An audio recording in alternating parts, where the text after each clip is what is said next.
ಸ್ವರ್ಗದಲ್ಲಿಯೇ ಮಲಗಿಕೊಂಡಿದ್ದೆ.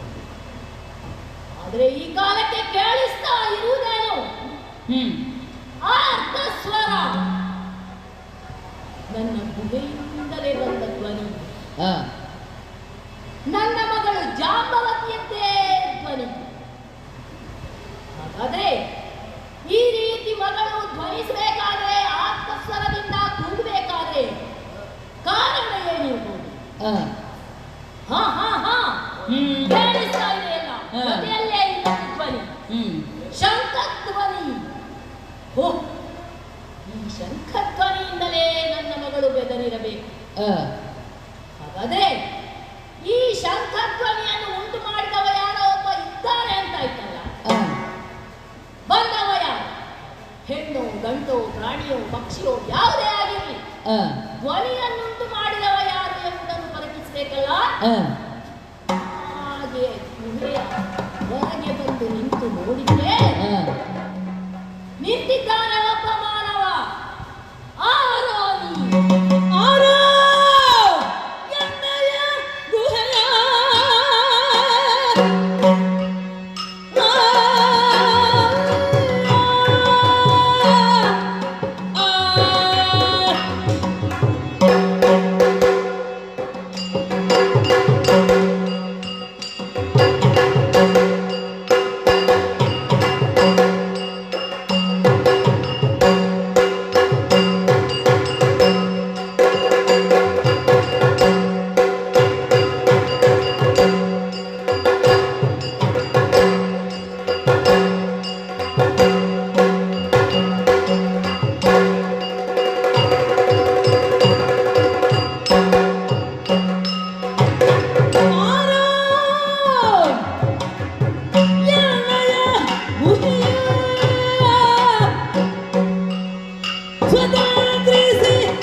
ಅರಿಷಡ್ವರ್ಗಗಳು, ಕಾಮ, ಕ್ರೋಧ, ಲೋಭ, ಮೋಹ, ಮದ, ಮತ್ಸರಗಳೆಂಬಂತಹ ಅರಿಷಡ್ವರ್ಗಗಳಲ್ಲಿ ನೀನೊಬ್ಬನಿರುವುದೇ.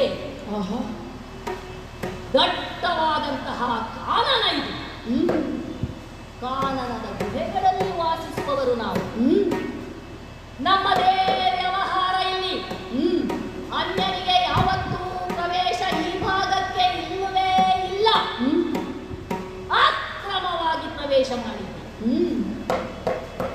ಮಸಿವರ್ಣದವನ ಹಾಗೆ ವರ್ಣ ನನ್ನದು ಕಪ್ಪೆ. ಅದೇ ಕಪ್ಪಿನಲ್ಲಿ ನೀರು ಬೆರೆತ ಹಾಗೆ ಕಾಣಿಸ್ತದೆ. ಚಂದ ಅಲ್ಲವೋ ನೋಡುವುದಕ್ಕೆ? ನಿನಗೆ ಚಂದ ಇರಬಹುದು, ಯಾಕೋ ನನಗೆ ಸ್ವಲ್ಪ ವಿಚಿತ್ರವಾಗಿಯೇ ಕಾಣಿಸಿದೆ. ಹೌದೇ? ಅಲ್ಲ, ನೀನು ಬಂದದ್ದು ಯಾಕೆ ಅಂತ? ನೀನು ವನಸ್ಪತಿಗಳನ್ನೆಲ್ಲ ಕರೆದುಕೊಂಡು ಹೋಗುವುದಕ್ಕೆ ಬಂದಿಯೋ? ಗುಹೆಯಲ್ಲಿ ಉಂಟು ಅದು? ಗುಹೆ ಇಲ್ಲದಿದ್ರು ಅಕ್ಕಪಕ್ಕದಲ್ಲಿರುವೇನೋ.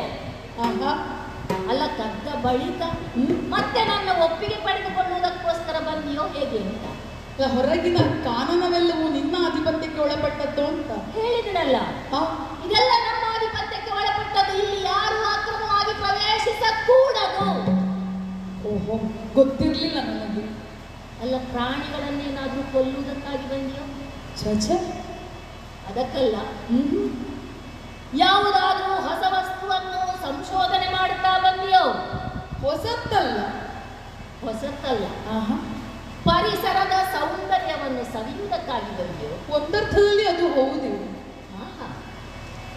ಈಗ ಇದುವರೆಗೆ ನನ್ನ ಗುಹೆಯ ಬಾಗಿಲನ್ನು ತಟ್ಟಿದವರು ಯಾರೂ ಇಲ್ಲ. ನಾನೇ ಮೊದಲಿಗನು.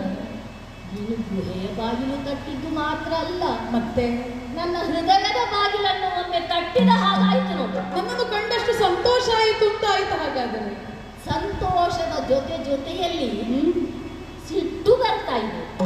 ಹೌದು. ಇನ್ನೊಮ್ಮೆ ನಿನ್ನನ್ನು ಕಾಣುವಾಗ ಏನೋ ಒಂದು ಬಗೆಯ ಭಕ್ತಿಯ ಭಾವವನ್ನು ಸ್ಫುರಿಸಿದ ಹಾಗಿದೆ. ನನ್ನನ್ನು ಕಂಡವಾಗ ಆದರೂ ನಮ್ಮ ಕಾರಣಕ್ಕೆ ನೀನು ಬಂದಿದ್ದಿ ಅನ್ನುವಾಗ ವಿಚಾರಿಸುವುದು ನಮಗೆ ಒಂದು ಬಗೆಯಲ್ಲಿ ಕರ್ತವ್ಯವೂ ಹೌದು. ಹಾಗಾಗಿ ನಾ ಕೇಳುವಂತಹ ಎಲ್ಲ ಪ್ರಶ್ನೆಗಳಿಗೆ ನೀನು ಸವಿಸ್ತಾರವಾಗಿ ಉತ್ತರಿಸಬೇಕು. ಉತ್ತರಿಸುವುದು ನನ್ನ ಧರ್ಮ ಅಂತ ಭಾವಿಸಿಕೊಂಡು ಉತ್ತರಿಸ್ತೇನೆ. ಅಲ್ಲ ನೀನು ಯಾರು? ಅಲ್ಲ ನೀನು ಎಲ್ಲಿಂದ ಬಂದೆ? ನೀನು ಯಾಕೆ ಬಂದೆ? ಹೇಗೆ ಬಂದೆ? ಉದ್ದೇಶ ಏನು? ಎಲ್ಲವನ್ನು ಮೊದಲು ನನ್ನ ಬಳಿಯಲ್ಲಿ ಅರುಹಿ ಮತ್ತೆ ಸಾಗಬೇಕು. ನನ್ನ ಪರಿಚಯವೇ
ನಿನ್ನ ಗುಹೆಯನ್ನು ಇಷ್ಟರವರೆಗೆ ಪ್ರವೇಶಿಸಿದವರು ಯಾರೂ ಇಲ್ಲ ಎನ್ನುವ ಹಾಗೆ ನೀನು ಹೇಳಿದವನಿದ್ದೆ. ಹೌದು ಅಯ್ಯ, ಬಂದದ್ದು ಹೌದು, ಹುಡುಕಿಕೊಂಡು ಬಂದದ್ದು ಹೌದು. ಬಂದ ನನ್ನ ಪರಿಚಯ ನಿನಗೆ ಬೇಕಾದ್ದರಿಂದ ಇದು ನಾನು ಹೇಳುತ್ತಾ ಇದ್ದೇನೆ. ದ್ವಾರಕೆಯಲ್ಲಿರುವಂತಹ ವ್ಯಕ್ತಿ ನಾನು. ನನ್ನ ಪುರ ದ್ವಾರಕೆ ವಸುದೇವ ದೇವಕಿಯರ ಬಗ್ಗೆ ನೀನು ಕೇಳಿರಬಹುದು. ವಸುದೇವನ ಆತ್ಮಭವನು, ವಸುದೇವನ ಮಗನಾದ್ರಿಂದ ನನ್ನನ್ನು ವಾಸುದೇವ ಅಂತಲೂ ಕರೆಯುತ್ತಾರೆ. ವಾಸುದೇವ ನೀನು? ಹೌದು. ಅಷ್ಟು ಮಾತ್ರವಲ್ಲ, ನಮ್ಮೂರಿಗೆ ಸಮಸ್ಯೆಯೊಂದು ತಲೆದೋರಿದ್ದಾಗ ಅದನ್ನೆಲ್ಲವನ್ನು ಪರಿಹರಿಸುವ ಮುಖೇನ ಎಲ್ಲರೂ ಪ್ರೀತಿಯಿಂದ ಗೋವಿಂದ ಅಂತಲೂ ಕರೆದ್ರು. ಗೋವಿಂದ? ಇನ್ನು ಬೇರೆ ಹೆಸರಿದೆಯೇನು? ನಮ್ಮ ವೃತ್ತಿ ಪಶುಪಾಲನೆ, ಗೋವುಗಳನ್ನು ಪಾಲಿಸುವವ ನಾನು. ಹಾಗಾಗಿ ಗೋಪಾಲ ಅಂತಲೂ ನನ್ನನ್ನು ನನ್ನನ್ನು ಕರೆಯುತ್ತಾರೆ. ಓಹೋ, ಗೋಪಾಲ. ಹೌದು. ವ್ಯವಹಾರ ನಾಮ ಮತ್ತೊಂದುಂಟು. ಇನ್ನೊಂದು ಹೆಸರಿದೆ. ಹೌದು. ಅದು ಯಾವುದು? ನೀನು ಆವಾಗಲೇ ನನ್ನನ್ನು ಕಂಡ ಕೂಡಲೇ ಹೇಳಿದೆ ಮಸಿವರ್ಣ ಅಂತ. ಹೌದು. ಕೃಷ್ಣವರ್ಣ ಅಂತ ಚಂದದಲ್ಲಿ ಕರೆಯುತ್ತಾರೆ ಅದನ್ನು. ಹಾ ಹಾ ಹಾ ಹಾ. ಅದಕ್ಕನುಸಾರವಾಗಿ ನನ್ನನ್ನೆಲ್ಲವರು ಕೂಡ ಕೃಷ್ಣ ಅಂತ ಕರೆಯುತ್ತಾರೆ. ಓಹೋ, ವರ್ಣಕ್ಕೆ ಸರಿಯಾದ ಹೆಸರು ಇದೆ ನಿನಗೆ. ಹೌದು, ಕಾರ್ಷಯತಿ ಇತಿ ಕೃಷ್ಣ. ಹಾ ಹಾ ಹಾ. ಹಾಗಾಗಿ ಎಲ್ಲರೂ ನೇರವಾಗಿ ಕರೆಯುವುದು ಕೃಷ್ಣ ಅಂತ. ಮತ್ತೆ ನಾನು ಮಾಡಿದಂತಹ ಅನೇಕ ಕೆಲಸಗಳಿಗೆ ಅನುಸಾರವಾಗಿ ಒಂದೊಂದು ಹೆಸರುಗಳನ್ನ ಪಡುಕೊಂಡವನಿದ್ದೇನೆ. ದ್ವಾರಕೆಯವ, ಇಲ್ಲಿಗೆ ಬಂದಿದ್ದೇನೆ, ಏನನ್ನೋ ಹುಡುಕಿಕೊಂಡು ಬಂದಿದ್ದೇನೆ, ಅದನ್ನು ನಿನ್ನ ಬಳಿ ಉಂಟು ಎನ್ನುವುದನ್ನು ಇಲ್ಲಿ ಅರ್ಥವಿಸಿಕೊಂಡಿದ್ದೇನೆ. ಅರ್ಥವಿಸಿಕೊಂಡ ಕಾರಣದಿಂದ ನಿನ್ನಲ್ಲಿ ಕೇಳುವುದಕ್ಕೆ ಬಂದಿದ್ದೆ. ಅಲ್ಲ, ಏನನ್ನೋ ಹುಡುಕಿಕೊಂಡು ಬಂದವ ಮಾಡಿದ್ದೇನೆ ಹೇಳು. ನನ್ನ ಬಾಲೆಯನ್ನು ಬೆದರಿಸಿದಲ್ಲ ನೀನು. ಬಾಲೆಯ ಬೆದರಿಸಿ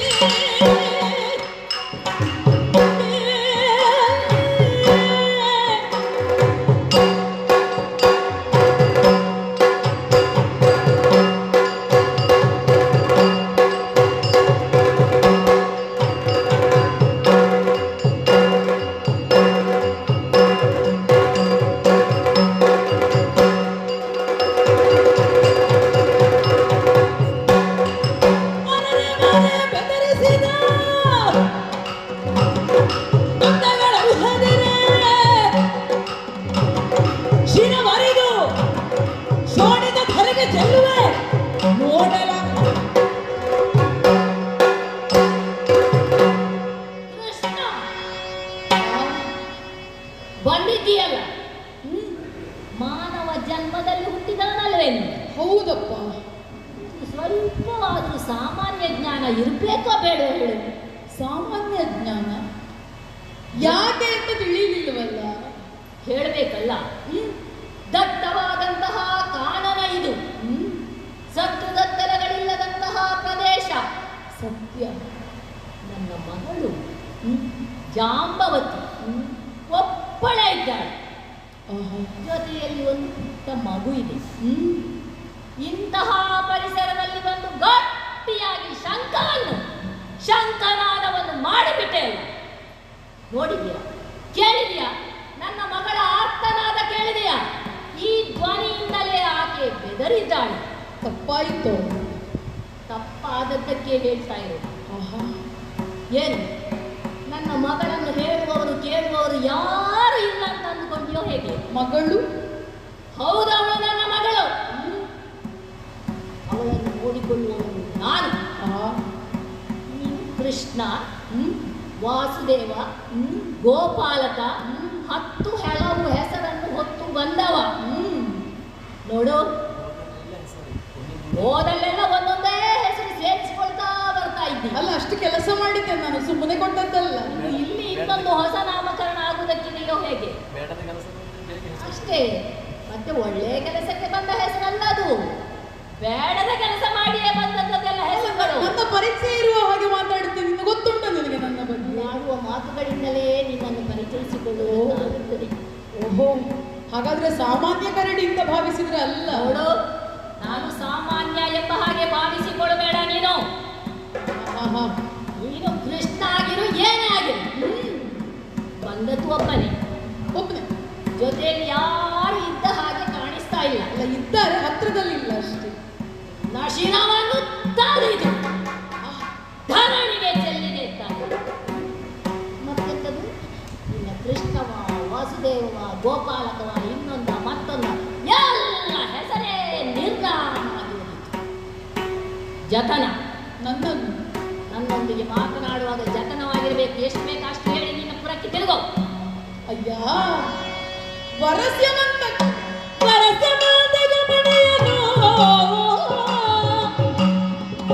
ಎನ್ನ ಸಹಕರಿಸಿ ಬಂದಿರಲಗರನು ಪರಸೆಳೆದು ನೀತಿಗಳು ತಂದು ಕಣ್ಣರಿದು ಬಂದಿಹೆ ಮೈಯಲು.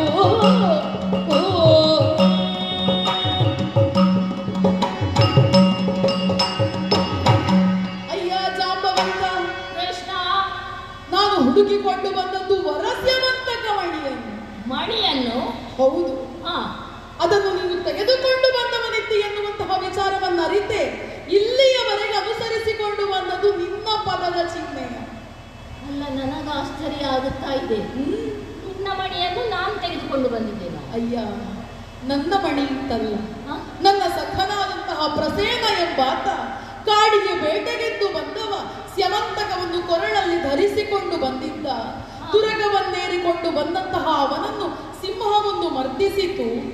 ಸಿಂಹದ ಪದದ ಚಿಹ್ನೆಯನ್ನು ಗುರುತಿಸಿಕೊಂಡು ಬಂದಂತಹ ನನಗೆ ಸಿಂಹವೂ ಅಲ್ಲಿ ಬಿದ್ದದ್ದು ಕಂಡೆ. ಹಾ, ಅಲ್ಲಿ ನೋಡಿದರೆ ಭಲ್ಲುಕನ ಪದ ಚಿಹ್ನೆಯೊಂದಿತ್ತು. ಭಲ್ಲುಕನ ಪದ ಚಿಹ್ನೆಯನ್ನರಸಿಕೊಂಡು ಬಂದಂತಹ ನಾನು ಬಂದು ಸೇರಿದ್ದಿ ಗುಹೆಯ ಬಳಿಗೆ, ನನ್ನ ಗುಹೆಯ ಬಾಗಿಲಿಗೆ. ಹೌದು, ಗುಹೆಯನ್ನು ಬಂದು ಕಂಡಾವಾಗ ವಿಶೇಷವಾದ ಪ್ರಕಾಶ ಇಲ್ಲಿ ಗೋಚರವಾಯಿತು. ಅದೇನು ಅಂತ ಆಶ್ಚರ್ಯಚಕಿತನಾಗಿ ಕಣ್ಣು ಹಾಯಿಸಿದವಾಗ ಶರದ ಋತು ಪೂರ್ಣಿಮೆಯ ಕಾಂತಿಯೊಂದಿಗೆ ಚಂದಿರಾನನೆಯೋರ್ವಳನ್ನು ಕಂಡೆ. ಹಾಡುವುದನ್ನು ಕೇಳಿಸಿಕೊಂಡೆ. ನೀನು ಜಾಂಬವಂತ ಎನ್ನುವುದನ್ನು ಅರಿತುಕೊಂಡೆ. ಸ್ಯವಂತಕ ಇಲ್ಲಿ ಉಂಟು ಎನ್ನುವುದನ್ನು ಕಂಡುಕೊಂಡೆ. ಅದನ್ನು ಪಡೆಕೊಂಡೇ ಹೋಗಬೇಕು ಅಂತ ನಿರ್ಧರಿಸಿಕೊಂಡಿದ್ದೇನಯ್ಯ. ಕೊಡುವೆಯ? ಬೆಳಕು ಬೀರುವ ಮಣಿ ಕಟ್ಟಿದ್ದೇನೆ ತೊಟ್ಟಿಲಿಗೆ. ಕಾಣುತ್ತಾ ಉಂಟು. ಕೊಟ್ಟರೆ ತೆಗೆದುಕೊಂಡು ಸ್ಯವಂತಕ ಮಣಿ. ಏನದು ಬಿದ್ದದ್ದು ಹೆಕ್ಕುವುದಕ್ಕೆ ಸಿಕ್ಕಿತೇನೋ ನನಗೆ? ಅಲ್ಲವೋ? ನನ್ನ ಬಾಹುಬಲ ವಿಕ್ರಮ. ಬಾಹು ವಿಕ್ರಮ.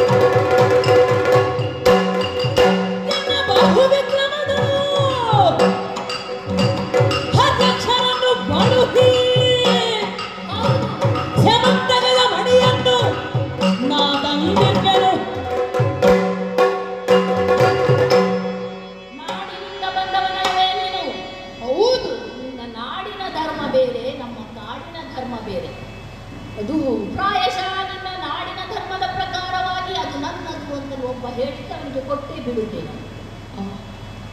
ಈ ಮಣಿ ನನಗೆ ಬಿದ್ದದ್ದು ಹೆಕ್ಕುವುದಕ್ಕೆ ಸಿಕ್ಕಿದ್ದಲ್ಲ.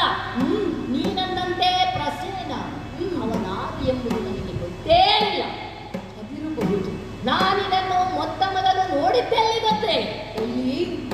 ತನ್ನ ಮೂಲಗಳನ್ನು ಅರಸುತ್ತಾ ಕಾಡಿಗೆ ಹೋದಂತಹ ಕಾಲಕ್ಕೆ ವಿಕ್ರಮಾರ್ಜಿತ ಸತ್ವಸ್ಯ ಸ್ವಯಂ ಏವ ಮೃಗೇಂದ್ರ ಎಂಬಂತಹ ಸಿಂಹರಾಜ ನನ್ನ ಬಾಯಲ್ಲಿ ಕಚ್ಚಿಕೊಂಡು ಬರುತ್ತಿರುವಂತಹ ಮಣಿ ಇದನ್ನು ಕಂಡಂತಹ ನಾನು ಆ ಮೃಗರಾಜನೊಂದಿಗೆ ಬಹುದೊಡ್ಡ ಹೋರಾಟವನ್ನೇ ನಡೆಸಿ ಅದನ್ನು ಧರೆಗೆ ಉರುಳಿಸಿ ಹೇಳಿತಲ್ಲ, ಸಿಂಹರಾಜನನ್ನು ಧರೆಗೆ ಉರುಳಿಸಿದವನ. ಗೊತ್ತಾಯ್ತು. ಆ ಬಳಿಕ ಅವನಿಂದ ಆ ಮಣಿಯನ್ನು ಪಡೆದುಕೊಂಡು ಬಂದವನ. ಇನ್ನೂ ಆ ಮಣಿ ನನ್ನದು, ಅದಕ್ಕೆ ನನಗೆ ಕೊಡು, ಅದು ನನ್ನವರು ತಂದದ್ದು, ಈ ಬಗೆಯಲ್ಲೆಲ್ಲಾದರೂ ಮಾತನಾಡುತ್ತಾ ಮುಂದೆ ಸಾಗಿದೆ ಅಂತಾದ್ರೆ ಸುಮ್ಮನೆ ಬಿಡುವವ ನಾನಲ್ಲ. ಸುಮ್ಮನೆ ಇರುವುದಿಲ್ಲವೋ?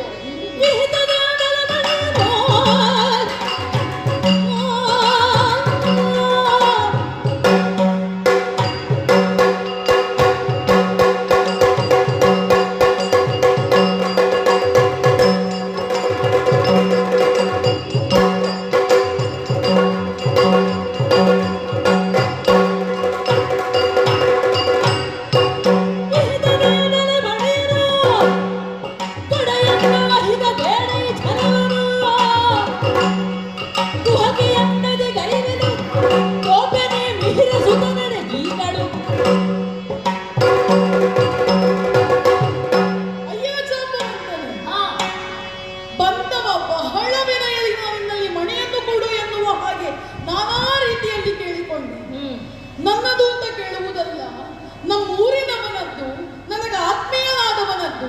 ಆ ಮಣಿಯಲ್ಲಿ ಇರಬೇಕಾದ್ದಲ್ಲ, ಅದನ್ನು ಕೊಟ್ಟರೆ ಸ್ವೀಕರಿಸಿಕೊಂಡು ನೇರ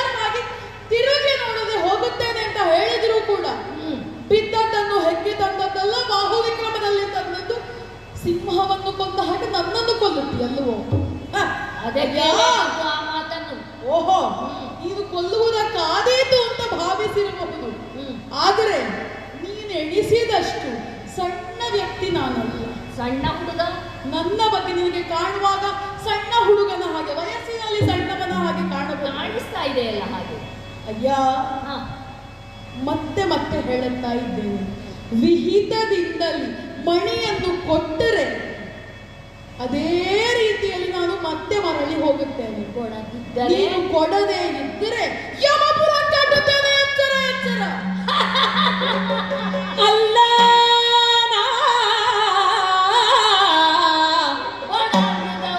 ಬಡ ಮೃಗವು ಅಲ್ಲನ ಬಡ ಮೃಗವು ಅಲ್ಲನ ಬಡ ಮೃಗವು ಬಡ ಮೃಗವು ಬಡ ಮೃಗವು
ಯಮಪುರಕ್ಕೆ ನೇರ ಕಳುಹಿಸುವುದು. ನಿನ್ನ ಸಾಮಾನ್ಯ ಬೇಟೆಗೆ ಸಿಗುವಂತಹ ಪ್ರಾಣಿ ನಾನು ಅಲ್ಲವೇನು?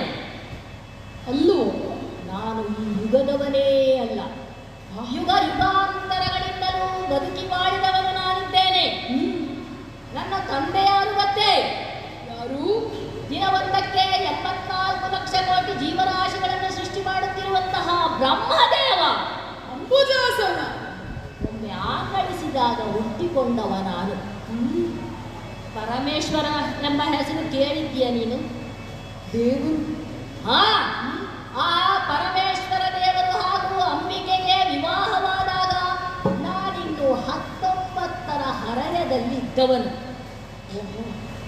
ಹಾಗಾದ್ರೆ ಎಷ್ಟು ಹಿಂದಿನವನು ಯೋಚಿಸು. ಅಂಬುಜಾಸನ ಆಕಳಿಕೆಯೊಳು ಹುಟ್ಟಿದವನು. ಅಂಬಿಕೆ ಮತ್ತು ಈಶ್ವರನ ವಿವಾಹದ ಕಾಲದಲ್ಲಿ ನನಗೆ 19 ವರ್ಷ ಅಲ್ಲವೋ? ಸಮುದ್ರ ಮಥನ ಗೊತ್ತುಂಟಪ್ಪ. ಗೊತ್ತುಂಟ? 33 ಕೋಟಿ ದೇವತೆಗಳು 66 ಕೋಟಿ ರಕ್ಕಸರು ಒಟ್ಟು ಸೇರಿ ಮಾಡಿದಂತಹ ಮಥನ. ಹೌದು ಹೌದು, ಕೇಳಿದ್ದೇನೆ ನಾನು. ಆಗ ದೇವತೆಗಳೊಂದಿಗೆ ನಾನು ಇದ್ದುಕೊಂಡು ಅಮೃತದ ಸಹಿಯನ್ನು ಉಂಡವನು. ಹಾಗಾದ್ರೆ ದೇವತೆಯ ನೀರಲ್ಲಿ ಏನು ಮಾಡಿದ್ದೆ? ದೇವತೆಯ ಜೊತೆಯಲ್ಲಿದ್ದವನು ನಾನು. ಅಮೃತದ ಸವಿಯನ್ನು ಒಂದು ಬಗೆಯಲ್ಲಿ ಚಿರಂಜೀವಿ ನಾನು. ಅಲ್ಲ, ಅಲ್ಲಿ ಒಟ್ಟಿಗೆ ಇದ್ದವರು ತಪ್ಪಿಕೊಂಡವರನ್ನು ಒಳ್ಳೆ ಅವರಿಗೆ ಗತಿ ಕಾಣಿಸಿದವರಿದ್ದಾರೆ. ಆದ್ರೆ ನೀನೊಬ್ಬ ಅಲ್ಲಿ ಹೇಗೆ ಉಳ್ಕೊಂಡಿಯೋ ಅಂತ ನಾನೀಗ ಯೋಚಿಸುವುದು. ನಾನು ದೇವತೆಯ ಪಕ್ಷದಲ್ಲಿದ್ದವನು, ದೇವತೆಗಳ ಮಧ್ಯದಲ್ಲಿ ಹೋಗಿ ಕೂತವನಲ್ಲ ನಾನು. ಬದಿಯಲ್ಲಿ ಅಂತವರಿಗೆ ಅಲ್ವಾ ಶಿಕ್ಷೆ ಆಗುತ್ತೆ. ಅದು ಹೌದು. ಆದ್ರೆ 33 ಕೋಟಿ ಒಳಗೆ ನೀನು ಬರ್ತೀನಿ ನನಗೆ ಗೊತ್ತಿರ್ಲಿಲ್ಲ. ಕೋಟಿಯ ಒಂದು ಅಂತ ಎಣಿಸಿಕೊ. ಆಗ್ಲಿ. ಅಷ್ಟು ಮಾತ್ರ ಅಲ್ಲ, ಅದೆಷ್ಟೋ ಬಾರಿ ಭೂಪ್ರದಕ್ಷಿಣೆಯನ್ನು ಮಾಡಿದ್ದೇನೆ. ಅನುದಿನವೂ ಕೈಲಾಸ ಪರ್ವತವನ್ನೇರಿ ಈಶ್ವರನ ದರ್ಶನವನ್ನು ಮಾಡಿಕೊಂಡು ಆತನ ಕೃಪಾ ಕಟಾಕ್ಷಕ್ಕೆ ಪಾತ್ರನಾಗಿದ್ದೇನೆ. ಪರಮಶಿವನ ಭಕ್ತ. ವಾಲಿಯ ಹೆಸರು ಕೇಳಿದ್ಯಾ? ಕೇಳಿದ್ದೇನೆ. ವಾಲಿಯ 77 ಕೋಟಿ ಕಪಿನಾಯಕರಿಗೆ ನಾಯಕನಾಗಿದ್ದವನು ನಾನು. ಕಪಿ ಸೈನ್ಯದ ನಾಯಕ. ಈಗ ಹೇಗೆ? ಇನ್ನು ನನ್ನನ್ನು ಬೇಟೆಯಾಡುವ ಮನಸ್ಸು ಮಾಡಿದ ಸಾಧ್ಯವ ನಿನಗೆ? ಅಲ್ಲ, ಅದೆಲ್ಲ ಹಿಂದೆಲ್ಲೋ ಮಾಡಿದ್ದು. ಅಲ್ಲ, ನೀನೊಂದು ಜೊಳ್ಳು ಮಾನವ. ಹಾಗೆ ಹೇಳುವುದು. ಆ ತರದ ಜೊಳ್ಳು ಮಾನವ ನೀನು ನನಗೆ ಲೆಕ್ಕವೇ ಅಲ್ಲ. ಏನು ಮಾಡಿದ್ದೀನಿ? ಲೆಕ್ಕ ಅಲ್ವೋ? ಹೇಗೆ ಲೆಕ್ಕ ಹೌದೋ ಅಲ್ವ? ಲೆಕ್ಕಕ್ಕೆ ಸಿಗುತ್ತೇನೆ ಇಲ್ವೋ ಅಂತ ನಾನು ತೋರಿಸ್ತೇನೆ.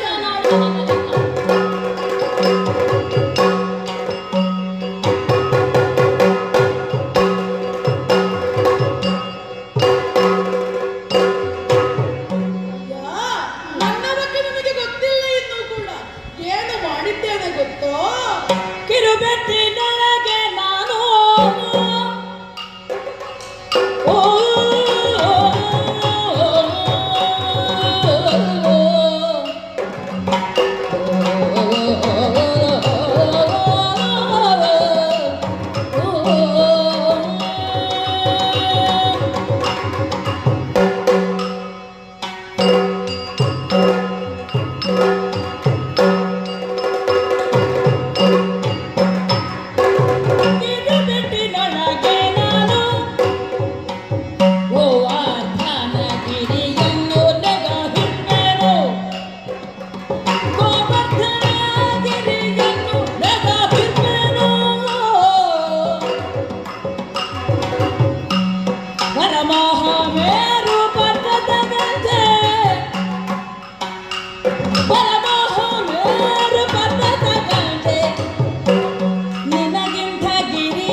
ನನ್ನ ಸಾಧನೆಗಳ ಬಗ್ಗೆ ಒಂದಿಷ್ಟು ಅರಿವಿಲ್ಲ ಎನ್ನುವುದು ಸ್ಪಷ್ಟವಾಗಿತ್ತು. ಸಾಧನೆಗಳಿವೆ.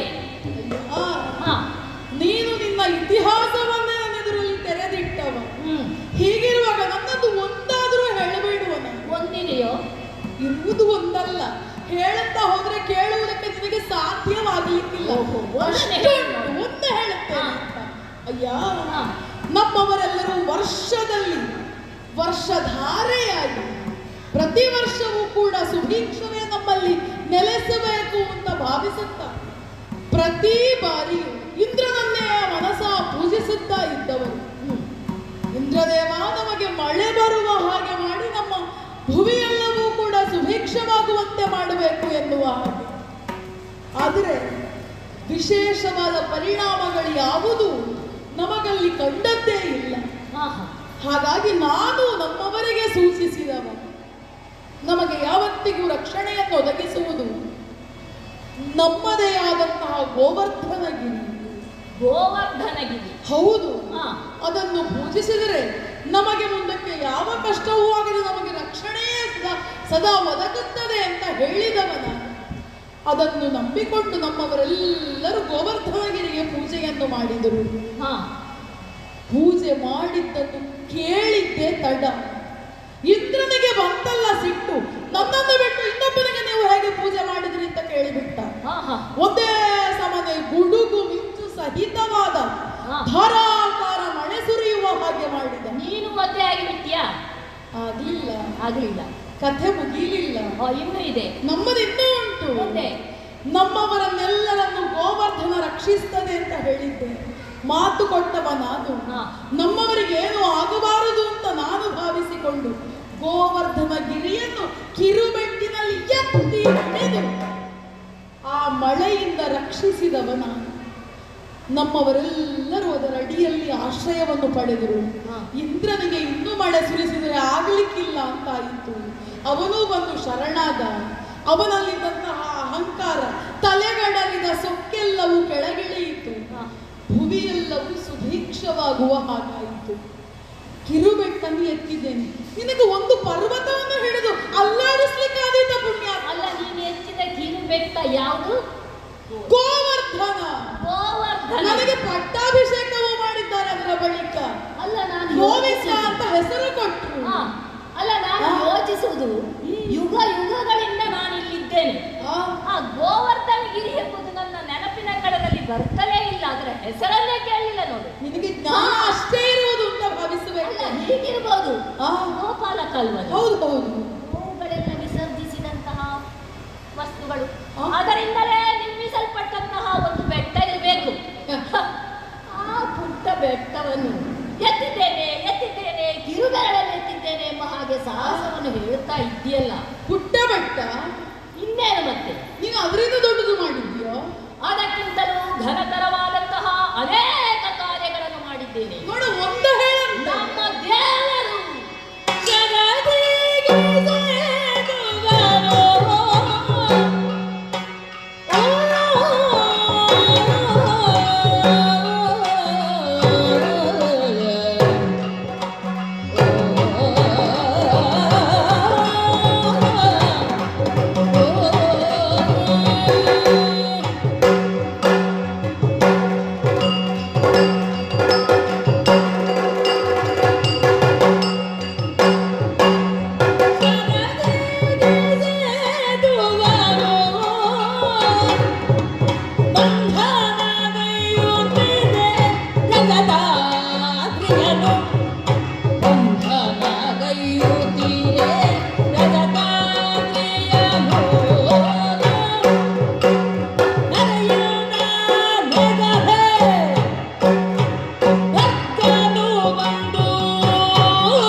ನಮ್ಮ ದೇವರನ್ನು ನೆನಪು ಮಾಡಿಕೊಳ್ತಾ ಇದ್ದೇನೆ ನಾನು. ಓಹೋ, ಕೇಳಿದ್ಯಾ ರಾಮದೇವರ ಹೆಸರು?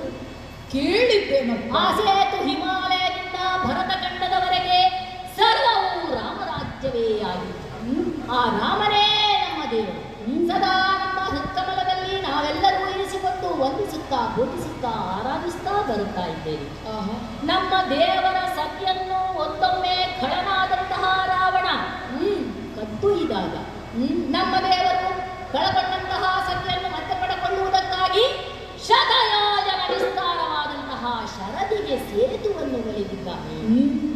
ಕಾಲಕ್ಕೆ ನಮ್ಮನ್ನೆಲ್ಲ ತನ್ನ ಕಾರ್ಯಕ್ಕೆ ಬಳಸಿಕೊಂಡಿದ್ದ ಆ ಸಂದರ್ಭದಲ್ಲಿ ನಾವು ತಂದಂತಹ ಪುಟ್ಟ ಬೆಟ್ಟಲ್ಲ, ದೊಡ್ಡ ದೊಡ್ಡದಾದಂತಹ ಪರ್ವತಗಳು, ಕಲ್ಲು ಬಂಡೆಗಳು, ಅನೇಕ ಮರದ ದಿಮ್ಮಿಗಳು ಎಲ್ಲವನ್ನು ಹೊತ್ತು ತಂದು ಶರದಿಗೆ ಎಸೆದವರು ನಾವು.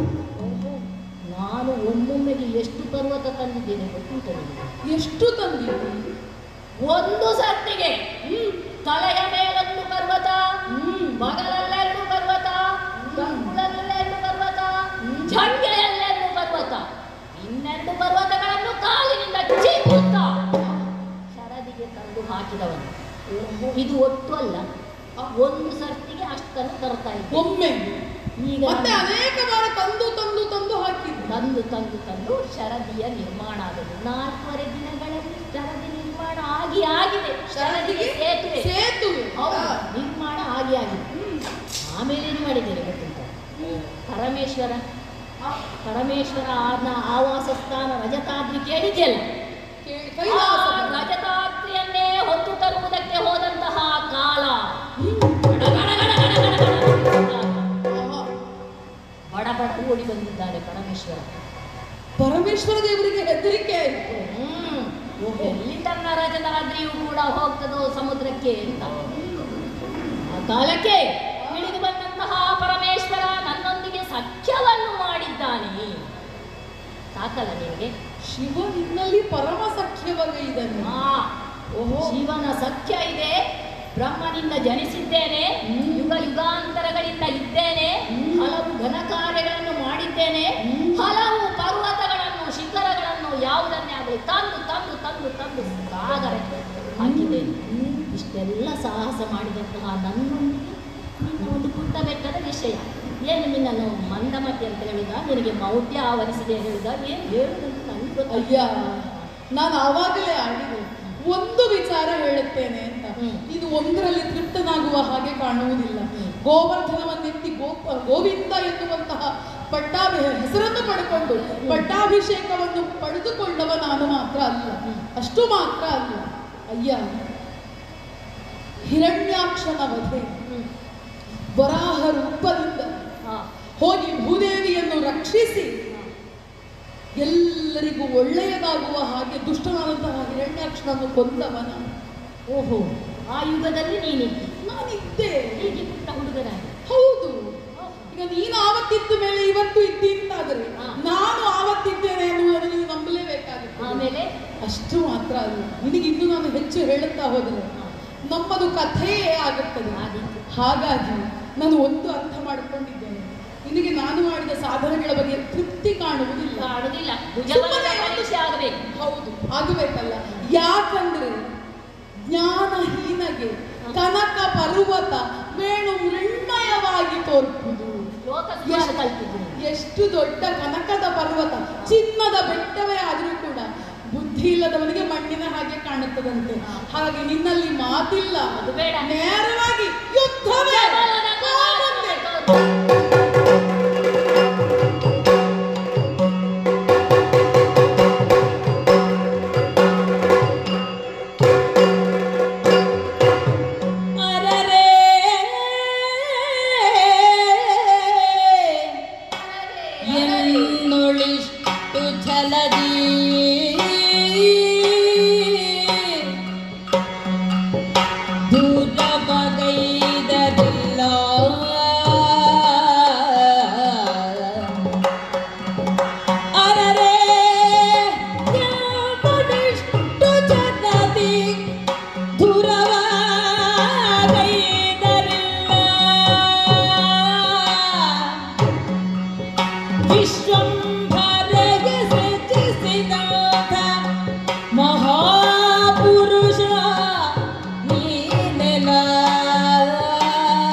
ಹಾಗಿರುವಾಗ ಇಂದು ಈ ಪುಟ್ಟ ಬಾಲಕನಿಂದ ನನಗೆ ಸೋಲಾಯಿತೆ. ಅಂದು ನೀನು ಸರಯೂ ನದಿಯಲ್ಲಿ ಪರಂಧಾಮವನ್ನ ಇಡುವ ಹೊತ್ತಿನಲ್ಲಿ ನನ್ನನ್ನು ಇನ್ನೊಬ್ಬ ರಾಮದಾಸ ಹನುಮಂತನನ್ನು ಬಳಿ ಕರೆದು ನೀನಾಡಿದಂತಹ ಮಾತು ಇಂದಿಗೂ ನನ್ನ ಕಿವಿಯಲ್ಲಿ ಧ್ವನಿಗೊಡುತ್ತಾ ಇದೆ ತಂದೆ. ನಿನ್ನ ಸ್ತುತಿ ರಾಮಧ್ಯಾನದಿಂದಲೇ ಇದುವರೆಗೂ ನಿಶ್ಚಿಂತನಾಗಿದ್ದವನು ನಾನು. ದೇವರೇ ದೇವರೇ, ಇಂತಹ ಸೋಲನ್ನು ಅನುಭವಿಸುವುದಕ್ಕಾಗಿಯೇ ಈ ಧರೆಯಲ್ಲಿ ನನ್ನನ್ನು ಉಳಿಸಿದೆಯಾ? ನಾ ಮಾಡಿದಂತಹ ಸೇವೆಯನ್ನೆಲ್ಲ ಮರೆತೆಯಾ ದೇವರೇ?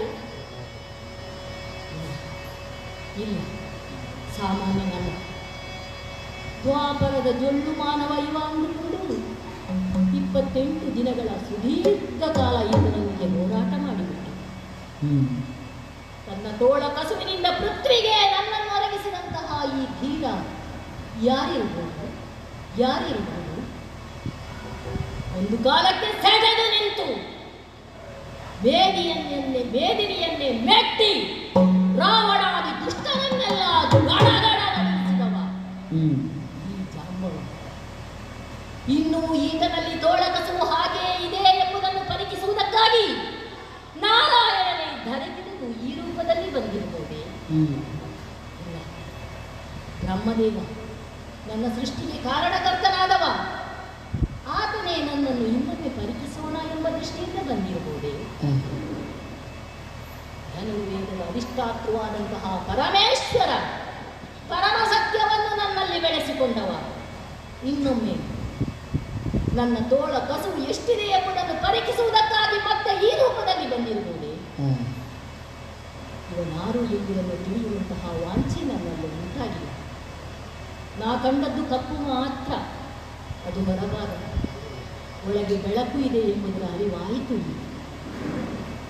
ಅವನಾರು ಎಂಬುದನ್ನು ನಾನು ತಿಳ್ಕೊಳ್ಬೇಕಾದ್ರೆ ಅವನನ್ನೇ ಪ್ರಶ್ನಿಸಬೇಕಲ್ಲ. ಓ ಮಹನೀಯ, ನನ್ನ ಗುಹೆಯನ್ನು ಒಳಹೊಕ್ಕು ನನ್ನ ಹೃದಯದೊಳಗೆ ಹೊಕ್ಕಂತಹ ನೀನು ಯಾರು ಸ್ವಾಮಿ?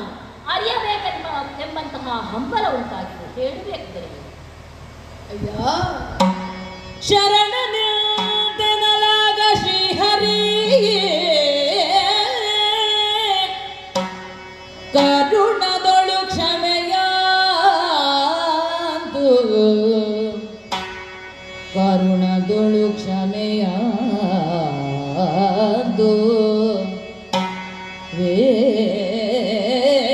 ವೇಗದಿ ಧರಿಸಿದನು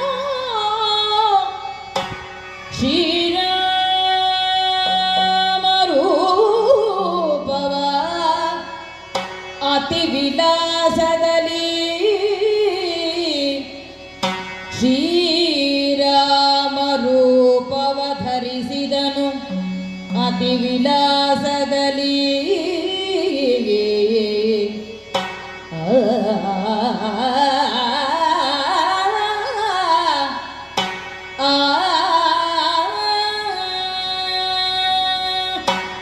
ಭಕ್ತನಾದಂತಹ ಜಾಂಬವನು ಒಂದೇ ಸಮನೆ ಕಣ್ಣೀರನ್ನು ಸುರಿಸ್ತಾ ಇದ್ದಾನೆ.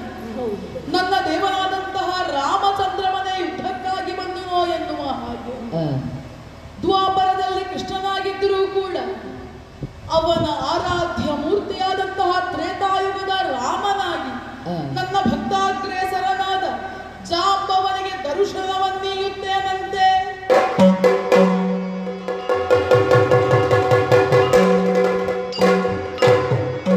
ಪರಿಕಿಸುತ್ತ ಜಾಂಬವನು ಪರಿಕಿಸುತ್ತ ಜಾಂಬವನು ನೇತ್ರದಿ ಸುರಿಸುತ್ತ ನಂದಾಶ್ರುವನು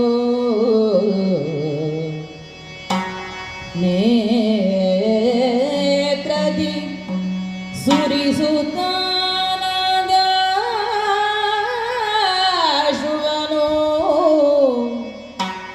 ಥರ ಧರಿಸಿ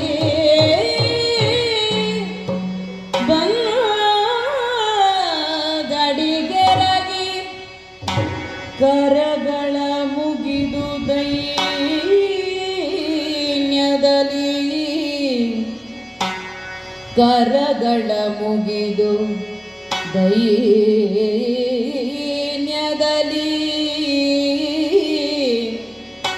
ರಾಮ ರಾಘವ ರಾಮ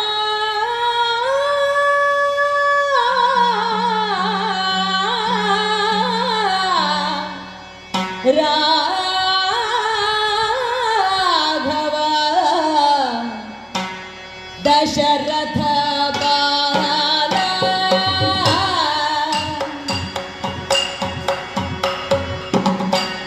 ರಾಮ ರಾಘವ ದಶರಥ ಬಾಲ ಜಯ ಸೀತಾಲೋಲ ದಶರಥ ಬಾಲ ಜಯ ಸೀತಾಲೋಲ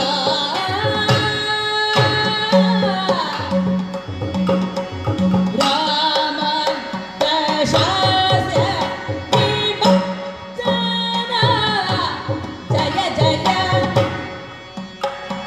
ರಾಮ ದಶರಥ ವಿಮೋಚನ ಜಯ ಜಯ ರಾಮ ರಾಮ ಪಾಹಿ ಗುಣಾಕರ ರಾಮ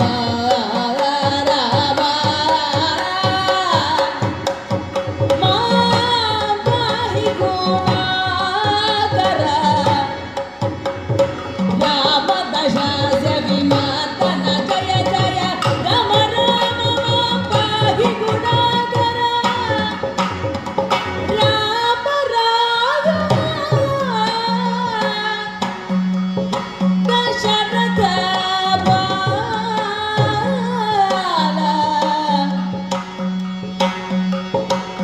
ಜಯ ಸೀತಾ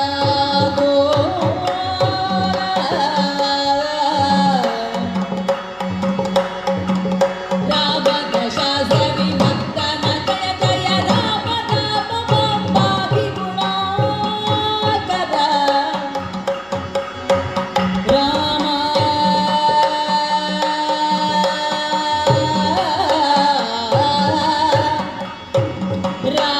ರಾಘವ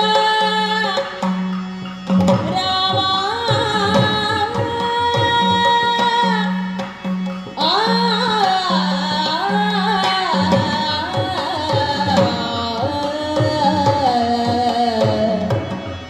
ರಾಮ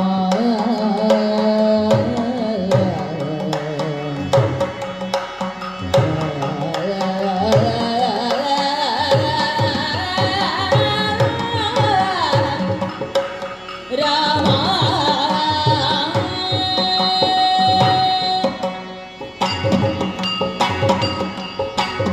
ಲೋಕಾಭಿರಾಮಂ ರಣರಂಗಧೀರಂ ರಾಜೀವನೇತ್ರಂ ಕರುಣಾಕರಂ ತಂ ಶ್ರೀರಾಮಚಂದ್ರಂ ಶರಣಂ ಪ್ರಪದ್ಯೆ ಶರಣಂ ಪ್ರಪದ್ಯೆ ಶರಣಂ ಪ್ರಪದ್ಯೆ. ರಾಮ ರಾಮ ಶ್ರೀರಾಮ ಜಯ ರಾಮ ರಘುರಾಮ ರಘುಕುಲೋದ್ಭವ ರಾಮ ಹಾಗೆ ಕೌಸಲ್ಯ ಸೂನು ರಾಮ ಭರತಾಗ್ರಜ ರಾಮ ಶರಣ ಜನ ಸುರದೇನು ರಾಮ ಜಯ ಜಯ ಸ್ವಾಮಿ ಜಯ ಜಯ ಜಯ ಜಯ ರಾಮ. ಜಾಂಬವರೇ ನೀ ಹುಟ್ಟಿದಂತಹ ಈ ಭೂಮಿ, ನೀ ನಡೆದಂತಹ ಈ ನೆಲ, ನೀ ಓಡಾಡಿದಂತಹ ಈ ಪೃಥ್ವಿ, ಇದೆಲ್ಲವೂ ನಮಗೆ ಪರಮ ಪಾವನವೇ ಹೌದು ದೇವರೇ. ರಾಮ ರಾಮ ಎಂಬ ಎರಡಕ್ಷರವನ್ನು ಯಾರು ಅನುದಿನವೂ ಸ್ತುತಿಸ್ತಾ ಇರ್ತಾರೋ ಅವರ ಕಮಲವೇ ರಾಮ ಮಂದಿರವಾಗುತ್ತದೆ. ಮಾನುಷ ರೂಪದಲ್ಲಿ ಧರೆಗಿಳಿದು ಶಬರಿಗೆ ಮುಕ್ತಿ ಕೊಟ್ಟು ಕಬಂಧನಿಗೆ ಮೋಕ್ಷ ಕೊಟ್ಟು ವಾಲಿಗೆ ಜೀವನ ಬೇಕೇ ಎಂಬ ಹಾಗೆ ಪ್ರಶ್ನಿಸುತ್ತಾ ವಾನರರಿಗೆ ನರತತ್ವವನ್ನು ಬೋಧಿಸುತ್ತಾ ದುಷ್ಟರಾದಂತಹ ರಾವಣಾದಿ ಅಸುರರಿದ್ದಂತಹ ಲಂಕೆಯನ್ನು ರಾಮರಾಜ್ಯವನ್ನಾಗಿಸಿದ ವಿಭೀಷಣನಿಗೆ ದರ್ಶನವಿತ್ತಂತಹ ದೇವರೇ ಶರಣು ಬಂದಿದ್ದೇನೆ ದೊರೆಯೇ ಶರಣು ಬಂದಿದ್ದೇನೆ. ಪರಮ ಪವಿತ್ರ ಪಾದಾರವಿಂದಗಳಿಗೆ ಒಡಗಟ್ಟಿದ್ದಾನೆ ಈ ಜಾಂಬವಂತ. ಜಯ ಜಯ ಜಯ ಜಯ ಜಯ ಜಯ. ಜಾಂಬವರೇ ಕೇಳಬೇಕು ಶರಣ ಬಾರೆನುತ ಶ್ರೀಹರಿ ಭರದೊಳು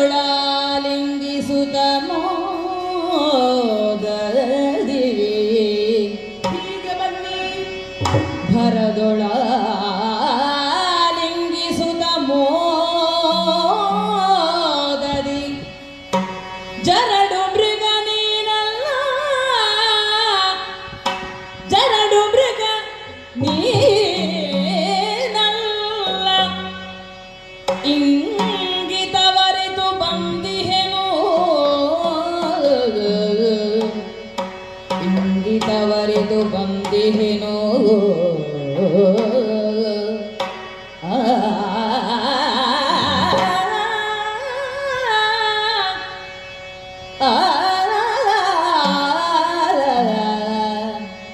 ಶರಣನೆ ಅವಧರಿಸು ಪಿಂಡಕ್ಕೆ ಒರೆದಿ ಹಣದ ಸ್ಮರಿಸು ಪಿಂಡಕ್ಕೆ ಒರೆದಿ ಹಣದ ಸ್ಮರಿಸು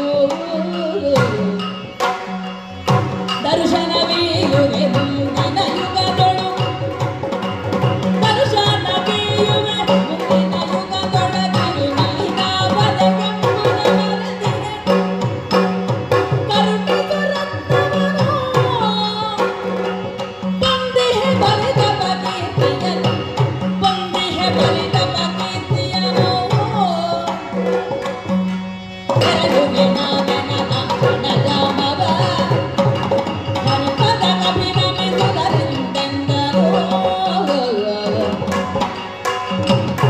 ಶರಣನೆ ಅವಧರಿಸು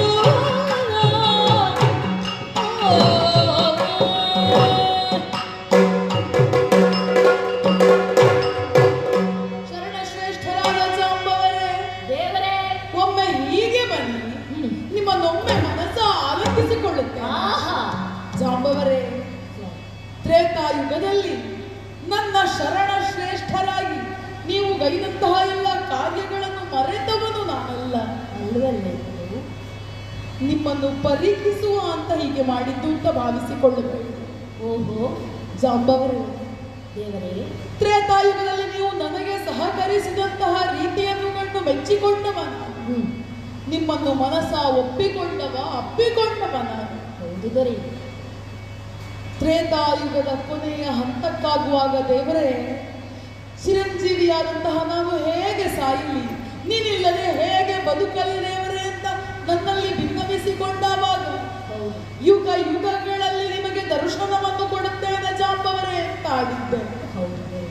ಹಾಗೆಯೇ ದ್ವಾಪರದಲ್ಲಿ ಕೃಷ್ಣನಾಗಿ ಬಂದವ ನಾನೇ ಇದ್ದೇನೆ. ಕೃಷ್ಣನಾಗಿ ನಿಮ್ಮೊಂದಿಗೆ ಕಾದಿದವನು ಇದ್ದೇನೆ. ನೀವು ಆಡಿದ್ರಿ ದೇವರೇ, ಭುಜ ಸ್ಫುರಿಸುತ್ತಾ ಉಂಟು, ಹೇಗೆ ನಾನು ಭುಜದ ಈ ದಾಹವನ್ನು ತೀರಿಸಿಕೊಳ್ಳಲಿ ಅಂತ. ಹೋರಾಡಿದ್ರೆ ನಿಮ್ಮಂತವರೊಂದಿಗೆ ಹೋರಾಡಬೇಕು ಅಂತ ಹೇಳಿ ಅಲ್ಲವೋ, ನೆನಪಾಗುತ್ತಾ ಇದೆ. ಭಕ್ತನ ದೇವನಾಗಿ ಅದನ್ನು ಹೇಗೆ ಮರೆಯಲಿ ನಾನು. ಹ. ಆ ನಿಮ್ಮ ಬಯಕೆಯನ್ನು ದ್ವಾಪರದಲ್ಲಿ ಕೃಷ್ಣನಾಗಿ ತೀರಿಸಿದವನಿದ್ದೆ. ಹೇಗೆ ಇನ್ನೊಮ್ಮೆ ಯುದ್ಧ ಮಾಡುವನು. ಯುದ್ಧವೇ ಸ್ವಾಮಿ.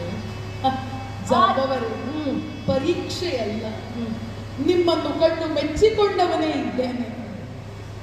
ತ್ರೇತಾಯುಗದಲ್ಲಿ ಇದ್ದರೂ ಕೂಡ ದ್ವಾಪರದಲ್ಲಿ ಯಾವುದು ಸರಿ ಯಾವುದು ತಪ್ಪು ಎನ್ನುವುದನ್ನು ಅರಿತುಕೊಂಡು ಸಂಸ್ಕಾರಯುತರಾಗಿ ಬಾಳುತ್ತಾಗಿದ್ದೀರಿ.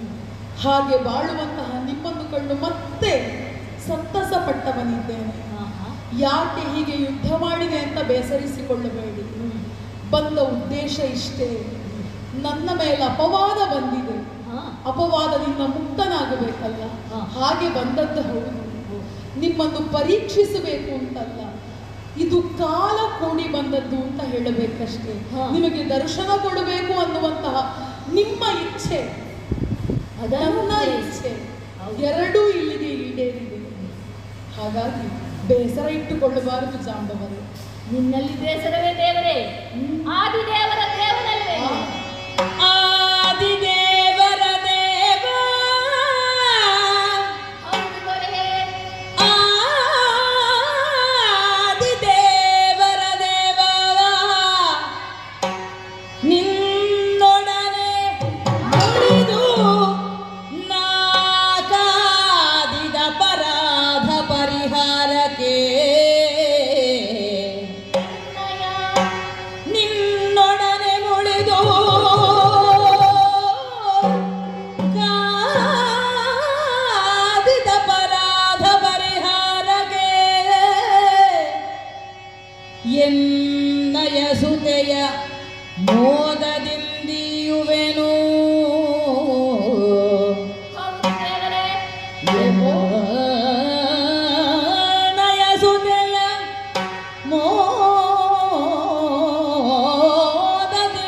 ಮೋದದಿಯುವೆನು ಜಾಂಬವತಿ ಎಂಬಿವಳ ಸಾದರದಿ ಸ್ವೀಕರಿಬುದು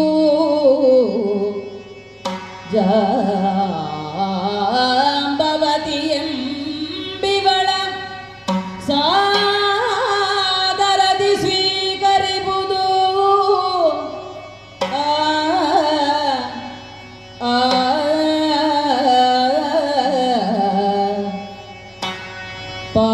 ಪಾದದರ್ಶನದಿಂದ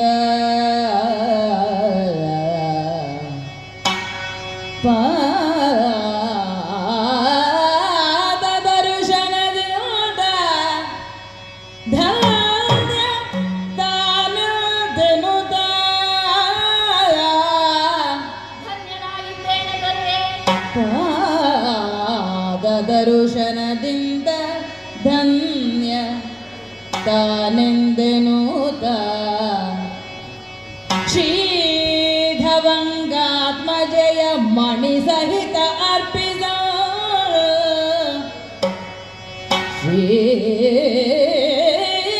ಶ್ರೀಧವಂಗಾತ್ಮಜಯ ಮಣಿ ಸಹಿತ ಅರ್ಪಿಸ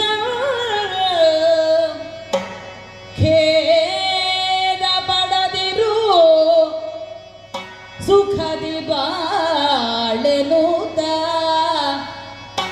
ಖೇದ ಪಡದಿರು ಸುಖದಿ ಬಾಳೆನುತ ಶ್ರೀಹರಿಯು ಪೊರಟು ಗುಹೆಯಂ ವೇಗದಿ ಶ್ರೀಹರಿಯು ಪೊರಟು ಗುಹೆಯಂ ವೇಗದಿ ಆ ಆ ಆದಿದೇವರ ದೇವ ಆ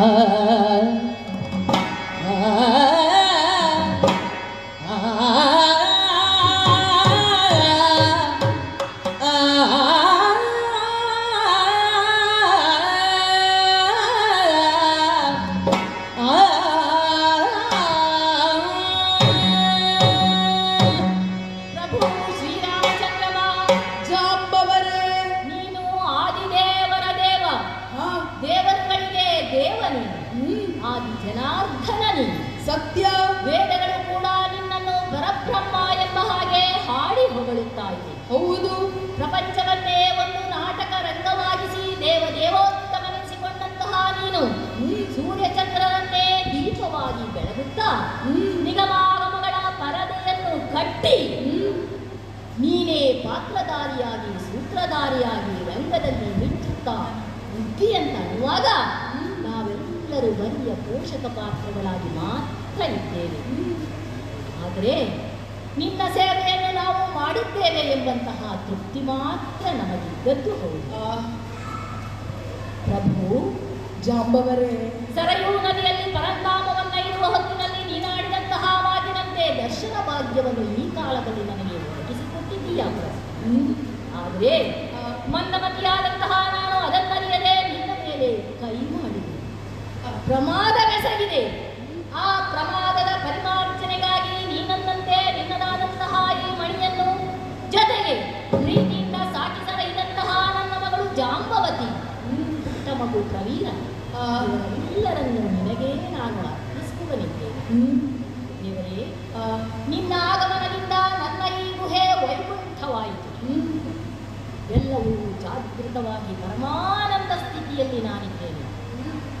ಅನಾಥರಿಗೆ ನೀನೇ ಬಂಧುವಾಗಿದ್ದೀಯಾ ಸ್ವಾಮಿ. ಇದುವರೆಗೆ ಗುಹೆಯೊಳಗಿದ್ದಂತಹ ನಾನು ಇನ್ನು ಮುಂದೆಯೂ ಕೂಡ ಗುಹಾಂತರ್ಗತನಾಗಿಯೇ ಇದ್ದುಕೊಂಡು ಭುವನಾಗುವ ಹಾಗೆ ನನ್ನನ್ನು ಹರಸಬೇಕು. ಇದೋ ನಿನ್ನದಾದಂತಹ ಮಣಿಯನ್ನು, ಮಗಳನ್ನು, ಮಗು ಪ್ರವೀರನನ್ನು ನಿನಗೆ ನೀಡುತ್ತಾ ಇದ್ದೇನೆ. ಸ್ವೀಕರಿಸಬೇಕು ದೊರೆಯೇ, ಧನ್ಯನಾಗಿಸಬೇಕು ನಾನು. ಜಾಂಬವರೇ, ದೇವರಿಗೆ ಬಂದಂತಹ ಅಪವಾದವನ್ನು ದೂರೀಕರಿಸುವುದಕ್ಕಾಗಿ ಮಣಿಯನ್ನು ಕೊಡುವುದು ಮಾತ್ರವಲ್ಲದೆ ಕನ್ಯಾರತ್ನವನ್ನು, ಕನ್ಯಾಮಣಿಯನ್ನು ನನ್ನ ಕೈಗೀಯುತ್ತಾ ಇದ್ದೀರಿ. ಹೌದು ದೊರೆ. ರಾಮನಾಗಿ ಸ್ವೀಕರಿಸುವುದಕ್ಕಾಗುವುದಿಲ್ವಲ್ಲ? ರಾಮ ಏಕಪತ್ನಿ ವ್ರತಸ್ಥ ಎನ್ನುವುದು ತಮಗೂ ಅರಿವಿದೆ. ಹೌದು ದೊರೆ. ಆದರೆ ದ್ವಾಪರದ ಕೃಷ್ಣನಾಗಿ ನಿಮ್ಮ 2 ಮಣಿಗಳನ್ನು ನಾನು ಸ್ವೀಕರಿಸಬಲ್ಲೆ. ಹಾಗಾಗಿ ಮತ್ತೆ ಕೃಷ್ಣನಾಗುತ್ತೇನಂತೆ.